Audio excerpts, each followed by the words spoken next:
好，我係 2base 嘅阿彤。唔知有冇觀眾啦，同我一樣啦，都係好中意食韓國嗰一款紫菜飯卷呢？咁其實我係十分之喜愛食呢一個飯卷啦。咁我哋今日呢，就係唔係拍甜品啦，我哋就拍呢一款飯卷嘅。我今日就將個飯卷整得比較得意少少啦，我係將熊仔嘅圖案呢加咗喺個飯上面嘅。咁我哋就快啲開始啦，去片。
蛋咁咧又比較難搞，因為佢太貪心啦，搞咗太多餡料喺入邊。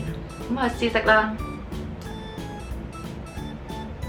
首先咧，其實韓式嘅飯卷咧係好香嘅麻油味啦，同埋鹹鹹地啦，唔似日本嘅壽司咁樣咧係用醋去調味啦，會酸嘅。